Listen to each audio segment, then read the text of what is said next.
BRS party से निकाली गई व बीआरएस सरबराह केसीआर की डॉक्टर कविता ने कहा कि मेरे अपने ही खानदान से मुझे दूर करने वालों को मैं नहीं बख्शूंगी। उन्होंने बदकम्मा तकरीब में शिरकत करते हुए अपना जज्बाती खिताब किया। कविता ने कहा कि जिस तरह से वो यहाँ पर आई हैं केसीआर की बदौलत है। यहाँ से ही केसीआर ने अलहदा रियासत के लिए पहल की थी और इस तहरीक की बदौलत आज हम अलहदा तेलंगाना में हैं। चिंतामणका की मट्टी से ही एक तहरीक ने जन्म लिया और तारीख रकम की। कई बरसों बाद मैं यहाँ आई हूँ, वो भी आपके सरार पर। बचपन से हमने यहाँ ज़ात पात और मज़हब से बालातर होकर त्यौहार मनाए। चिंतामणका ने जो सबक दिया उसी के मुताबिक वो सबको साथ लेकर आगे बढ़ रही हैं। इसी धरती के हौसले से पूरे तेलंगाना में बदकम्मा का इनेकाद किया।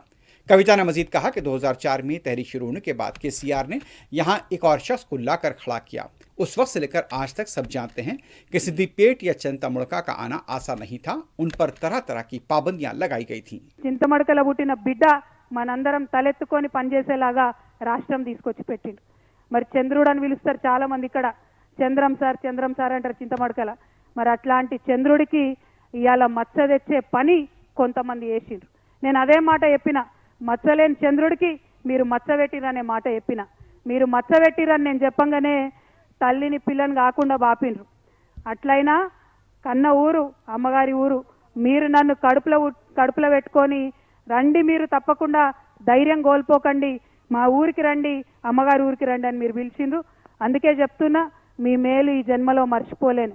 నేను ఈ సంవత్సరం డెఫినెట్గా బాధతోనున్న, క్లిష్టమైన పరిస్థితుల్లో ఉన్న కుటుంబానికి దూరం చేసిండ్రు అనేటటువంటి బాధతో ఉన్న సమయంలో ఊరు